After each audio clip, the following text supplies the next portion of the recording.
বিচাৰিছে বাৰু আপোনালোকে? নহয় মানে বাইদেউ, আমাৰ গাড়ীখন এইখিতে বেয়া হৈ থাকিলে যে আমি কেনিও যাব নোৱাৰা হ'লোঁ। সেইকাৰণে ভাবিলোঁ আপোনালোকৰ ঘৰতে অলপ সময় ৰৈ লওঁ, গাড়ীখন ভাল নোহোৱালৈকে। আমাৰ ড্ৰাইভাৰজনে মানে মেকানিক মাতিবলৈ গৈছে। অঁ, পিছে ইমান ৰাতিখন যে আপোনালোক ক'লৈ গৈছিলে গাড়ী বেয়া হ'বলৈ পালে যে? আমি মানে আমাৰ লগৰ এজন বিচাৰি ফুৰোঁতে আমাৰ ইমান সময় হৈ গ'ল। তাতে বৰষুণেও পালে, গাড়ীখনো বেয়া হৈ থাকিলে। সেইকাৰণে ক'ত যাওঁ ক'ত নাযাওঁকৈ আপোনালোকৰ ঘৰত কথা পাতি থকা শুনিলোঁ, আৰু সেইটো কাৰণেহে মানে আপোনালোকৰ ঘৰতে সোমাই দিওঁ বুলি সোমাই দিলোঁ। হয় নেকি? ব'লক তেতিয়াহ'লে ভিতৰলৈকে। পিছে আপোনালোক কোন জেগাৰ পৰা আহিছেনো? এনেই মানে আমি দিল্লীতে থাকোঁ বৰ্তমান, কিন্তু আমাৰ অৰিজিনেলি ঘৰ যোৰহাটত। হয় নেকি? ইয়াতে দেখোন। অঁ, মই ইয়াতেই খেলি মেলি ডাঙৰ হোৱা ল'ৰা। তাৰপাছতে এইবিলাক চাকৰি সূত্ৰে বাহিৰত যাবলগীয়াত পৰিলে। আপোনাৰ বন্ধুজন কি ইয়াৰে আছিলে নেকি? আৰু এনেদৰে বন্ধু বিচাৰি আহিবলগীয়াত পৰিলে যে? কামৰ সূত্ৰে নিজৰ নিজৰ ৰাস্তাত যাবলগীয়াত পৰিলে যে কোনো কণ্টেক্ট নথকাই হৈ থাকিলে। আৰু আমাৰ দিনততো মোবাইলৰ কোনো ব্যৱস্থাই নাছিলে।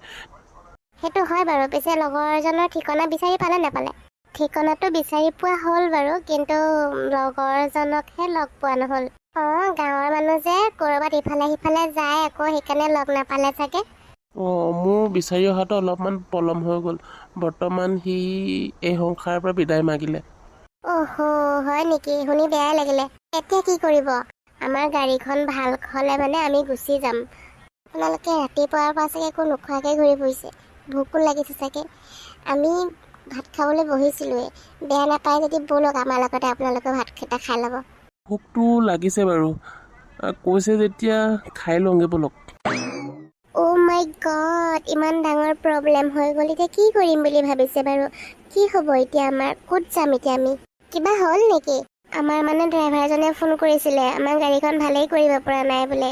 মেকানিক বিচাৰি ফুৰিছে, মেকানিক এটাও পোৱা নাই। কি হ'ব এতিয়া বাৰু? গাড়ীখন যদি ভাল নহয় আমি কেনেকৈ ইয়াৰ পৰা যাম বাৰু? ৰ'বাচোন, তুমি ইমান চিন্তা কৰি নাথাকিবা, কিবা এটা উপায় ওলাব নহয়। অঁ, অৱশ্যে সেইটো হয়। আমাৰ গাঁৱত আকৌ ৰাতি মেকানিকবোৰ নাহে নহয়। কাইলৈহে পাব চাগে দিনে পোহাই মেকানিকবোৰ কামলৈ ওলাই আহিব। ৰাতিটো আপোনালোকে ইয়াতেই থাকি দিয়ক। আপোনালোকে যে আমাক কি বুলি ভাবিছে আৰু? অচিনাকি এঘৰ মানুহত আহি এনেকৈ ভাতো খালোহি, আকৌ আপুনি থাকিবলৈও কৈছে। বিপদত পৰাৰ কাৰণেহে আপোনালোকক তেনেকৈ কৈছোঁ। এই ৰাতিখনো আপোনালোকে ক'লৈ যাবগৈ নহ'লে অচিনাকি জেগাত? একো নহয়, ৰাতিটো আজি ইয়াতে থাকি দিয়ক, ৰাতিপুৱা দেখা যাব কি হ'ব। আৰু বেয়া নাপাব, আমাৰ দুখীয়া মানুহ যে, যি পাৰিছোঁ তাকেই দিছোঁ আৰু। নাই নাই, আপুনি কিয় তেনেকৈ কৈছে? আপোনালোকৰ নাই বুলি কিয় কৈছে? আপোনালোক বহুত হৃদয়বান মানুহ হয়। বহুত থকা মানুহেও এনেকৈ ৰাতি অচিনাকি মানুহক দৰ্জা খুলি থাকিবলৈ নিদিয়ে ঘৰত।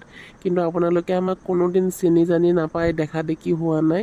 তথাপিতো আপোনালোকে আপোনালোকৰ ঘৰত আমাক থাকিবলৈ ঠাই অকণমান দিছে, খাবলৈ এমুঠি ভাত দিছে। তেওঁলোক বহুত ভাল মানুহ। তেনেকৈ কৈ লাজ নিদিব পাৰে। হ'ব দিয়ক, আপোনালোক অকণমান আৰাম কৰক। তোমাৰ বন্ধুৰ পৰিয়ালটো কিন্তু সঁচাই বহুত ভাল। সিও বহুত ভাল আছিলে, তুমি তাক লগ পাব লাগিছিলে। কিন্তু এতিয়া ইমান জোৰে জোৰে নক'বা, সিহঁতে গম পাই যাব। হ'ব দিয়া। এই দাদা, তহঁতি বা ভিতৰলৈ সেইকেইটা মানুহক কেলৈ আহিবলৈ দিলি বাৰু? চিনি জানি নেপাওঁ অচিনাকি মানুহকেইটা, তাকো ৰাতি আহিছে আমাৰ ঘৰলৈ।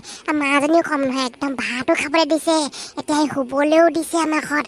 এইকেইটা যদি ৰাতি আমাক যদি কিবা এটা কৰি থৈ যায় তেতিয়া কি কৰিবি? একো নকয় অ', মানুহকেইটা ভালেই লাগিলে দেখাত। কি কৰিবনো, একো নকয়। আমি ইমানখিনি মানুহ আছোঁ, দুটা মানুহে কৰি থৈ যাব পাৰে নেকি? হ'লেও আকৌ মনিয়াইটো ঠিকেই কথা কৈছে। ভাত খোৱালৈকে বা একো নাই, ভাতকেইটা খাই লৈ গুচি যাব লাগিছিলে। তহঁতি আকৌ সেইকেইটাক আকৌ আমাৰ ঘৰতে থাকিবলৈ দিছা। একো নহয় অ', সিহঁতৰ বোলে সেই ড্ৰাইভাৰটোৱে ফোন কৰিছিলে, সিহঁতে মেকানিকেই বিচাৰি পোৱা নাই। গাড়ী কেনেকৈ ভাল হ'ব? আৰু গাড়ী ভাল নহ'লে মানে সিহঁতে কেনেকৈ যাব বাৰু? অচিনাকি দুটা মানুহ আহিছে আকৌ এই ৰাতিখন, সিহঁতে ক'লৈ যাবগৈ বাৰু? সেইকাৰণে বোলো থাকক দে, ৰাতিটো ইয়াতে শুৱক আৰু ৰাতিপুৱা দিনে পোহাই দেখা যাব কি হ'ব। একো নহয়, যা যা, চব শুই থাকে যা, মই আছোঁ নহয়, একো নহয়, যা। তই এজনী বেলেগ আছ একেবাৰে। ইমান পটককেনো সেই মানুহক বিশ্বাস কৰি লওঁনে বাৰু? এই ৰাতি এখন আহিছে, তাকো সেই অকণমান চাগে চকু পানী দুটোপালমান উলিয়াই দিলে চাগে, আৰু তই একদম গলিয়ে গলি গোটেইজনী লৈ আনিলি ভিতৰলৈকে। ঠিকে আছে বাৰু, আনিলি ভাতকেইটা খুৱাই লৈ পঠিয়াই দিব লাগিছিল।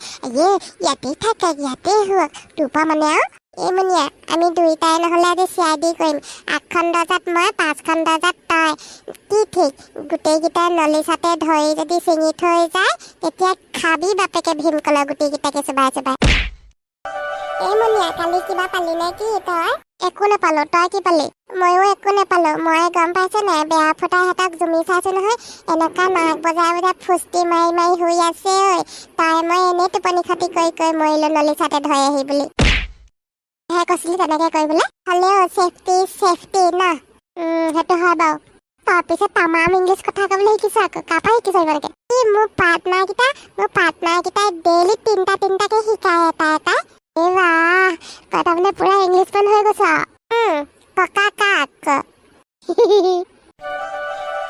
ৱাও তোমালোকৰ গাঁওখন কিন্তু বহুত ধুনীয়া একদম প্ৰাকৃতিক পৰিৱেশৰ মাজত সোমাই থকা নিচিনা লাগিছে সঁচাই ধুনীয়া তোমালোকৰ গাঁওখন যেনেকে ধুনীয়া তোমালোকৰ গাঁওখনৰ মানুহবোৰৰ মনবোৰো ইমান ধুনীয়া হয় নেকি পিছে তুমি কিবা পঢ়ি আছা নে কিবা কৰি আছা পঢ়া বুলিবলৈ সামৰিলোঁ আৰু এতিয়া ঘৰৰ দায়িত্বহে বহন কৰি আছোঁ প্ৰথমতে সৰুকৈ এখন দোকান দি লৈছিলোঁ তাৰপাছতে এতিয়া নতুনকৈ এখন খুলিছোঁ আকৌ ভাল কথা পিছে কিমানলৈকে পঢ়িলা পঢ়া বুলিবলৈ আপোনাৰ হাই ছেকেণ্ডেৰী যেনে তেনে পাছ কৰিলোঁ আৰু তাৰপাছতে দেখোন ঘৰৰ দায়িত্ব ল'ব লগাই হ'ল এতিয়া ভণ্টিকে পঢ়াই আছোঁ আৰু তাইয়ে ভালকৈ পঢ়ক তোমাৰো বয়স আছে এতিয়া তুমি পঢ়া শুনা কৰিব লাগে সেইটো অৱশ্যে হয় কিন্তু ঘৰখন চলোৱা মানুহ নাই যে মায়ে আৰু কিমান কৰিব সৰুৰ পৰা কৰিলে আৰু আমাক যিমানটো কৰিবলগীয়াত আছিলে এতিয়া আৰু মই লাহে লাহে ডাঙৰ হৈছোঁ তো সেয়া মই আৰম্ভ কৰিছোঁ কৰিবলৈ মাক আৰু এতিয়া কৰিব দিব মন নাযায় আৰু তাতে ভণ্টিজনী আছে মই ভাবিছোঁ তাকে পঢ়াই শুনাই কিবা এটা দিব পাৰিলে মানে হ'ব আৰু মোৰতো চলি যাব হয় নেকি ভালে চিন্তা কৰিছা তেতিয়াহ'লে তুমি ভনীয়েকৰ কাৰণে নহ'লেনো আজিকালি কোনে ইমান চিন্তা কৰে ঐ বাবা এই চাহ খাবলৈ লৈ আলহীক ব'লক ভিতৰলৈ মায়ে মাতিছে বোলে মই চাহ তাহ খাই দোকানলৈ যাওঁ আৰু তোমাৰ দোকান কেইখন আমাক দেখুৱাবা নেকি যাব পাৰিব চাওঁ বুলি ক'লে মানে পিছে বোপাহঁত তোমালোকৰ লগৰ ল'ৰাটোৰ ঘৰ ইয়াতে আছিলে নেকি বৰদেউতা মোৰ লগৰটোৰ ঘৰ এই জেঙনি চুকত আছিলে আকৌ হয় নেকি জেঙনি চুকত দেখোন আমাৰো ঘৰ হয় নেকি জেঙনি চুকতে মোৰ ভাগৰ ডাঙৰ ল'ৰাটো মানে এহেঁতৰ বাপেকে তাতে পঢ়িছিলে তেতিয়াহ'লে আপোনালোকেনো জেঙনি চুকৰ পৰা কেলৈ গুচি আহিলে কি কবা বোপা বুজি চাই এইবিলাক বহুত কাহিনী তুমি এইখিতে শুনিলে থিয় বেহুচ হৈ যাবা বৰদেউতাৰ কথা মোৰ লগৰজনৰ বাপেকৰ নাম কি আছিলে জেঙনি চুক যদি মই চিনিয়ে পাম আকৌ দেউতাকৰ নাম কি আছিলে মনত পৰা নাই দেই ৰ'ব পাহৰিছোঁ তোমালোকৰ ঘৰো কি জেঙনি চুকতে আছিলে নেকি তাৰমানে বৰদেউতা জেঙনি চুকত মোৰ ককাৰ ঘৰ আছিলে মই ককাৰ ঘৰতে থাকি সৰুৰ পৰা পঢ়া শুনা কৰা আচ্ছা তেতিয়াহ'লে ককাহঁতৰ নামটো কি আমি চিনিয়ে পাম কিজানি দস্তিয়ে ওলাব কিজানি মোৰ ককাৰ নামটো আছিলে বেঙেনা হলকা হাজৰিকা আচ্ছা বেঙেনা হলকা হাজৰিকা বুঢ়াক মই চিনি পাওঁ নহয় সি মোৰ লগত আগতে খাচ দস্তি আছিলে হয় নেকি আপুনি আমাৰ ককাক চিনি পায় নেকি আমি দুইটি আগতে কিমান নলে গলে লগা বন্ধু আছিলো এখন গামোচা সি এফালে ললে এফালে মই টানো হলে বেছিয়ে হ'ল নেকি ককা অকমান নহয় তাই নুবুজিবি সঁচা কথা কৈছো বিদ্যাকে কৈছো তেতিয়াহ'লে তোমাৰ দোস্তিটোৰ নামেই কৈ দিয়াচোন তোমাৰ দোস্তিটো মই চিনিয়ে পাই যাম বৰদেউতা চিনি পাবই কিজানি মোৰ বন্ধুজনৰ নাম আছিলে লিটিক শইকীয়া হয় চিনি পায় নেকি খা বেঙেনা গুটিটো লিটিক শইকীয়া এইটো দেখোন মোৰ ভাগৰ ডাঙৰ পোনাৰ নাম হয় নেকি মনত পৰিছে ৰ'ব তাৰ দেউতাকৰ নাম আছিলে হালোৱা শইকীয়া য়েছ মইতো হালোৱা শইকীয়া আচ্ছা তাৰমানে তুমি মোৰ ল'ৰাটোৰ লগৰ তোমাৰ নামটো কি আছিলে বাৰু কৈ দিয়াচোন এবাৰ কিজানিবা মোৰ স্মৃতি শক্তি বাঢ়ি যায় ঘচৰকে বৰদেউতা মোৰ নামটো প্ৰদীপ হাজৰিকা আপোনাৰ নামেই প্ৰদীপ হাজৰিকা নেকি হয় মই প্ৰদীপ হাজৰিকা সেয়ে আপোনাৰ নামটো বহুতবাৰ শুনিছোঁ মই মানুহজনৰ মুখত আগতে প্ৰায় কৈয়ে থাকে আপোনাৰ কথা বোলে কয় মোৰ ভাল বন্ধু এজন আছে কিন্তু আজিকালি ইয়াত সি নাথাকে ক'ত বা গুচি গ'ল খা খবৰে নোপোৱা হ'লোঁ এনেকৈ কৈ থাকে হ'লে মই ইমান কথাত গুৰুত্ব দিয়া নাই হ'লেও নামটো মনত থাকিলে হয় মই প্ৰদীপ হাজৰিকা কিন্তু কথাটো শুনি বহুত দুখ পালোঁ মই তাকে বিচাৰি ফুৰিছিলোঁ আজি 1 মাহৰ পৰা তাক মই বিচাৰি পোৱা নাছিলোঁ কিন্তু শেষত আজি ৰাতিপুৱা মই এইখন গাঁৱৰ এড্ৰেছ পালোঁ আৰু এইখন গাঁৱলৈ আহিলোঁ আৰু আমি কথাটো জানি শুনিহে আপোনালোকৰ ঘৰত সোমাইছিলোঁ অ' আচ্ছা, তাৰমানে আপোনালোকে সকলোবোৰ কথা জানিহে আমাৰ ঘৰলৈ আহিছিলে। অ' বেঙেনা গুটি, তোমালোক তাৰমানে কম ডেঞ্জাৰিয়াছ নহয়, আমাৰ পৰা লুকুৱাই ৰাখিছিলা। বৰদেউতা, লুকুৱাই ৰখা বুলি নহয়, আচলতে আমি ৰাতিখন যে হঠাতে এনেকৈ আহি লৈ আপোনালোকক জানো সঁচা কথাটো কৈ দিলে আপোনালোকে জানো মান্তি হ'ব, সেয়েহে আমি একো নোকোৱাকৈ থাকিবলগীয়াত পৰিলে। অ' আই চি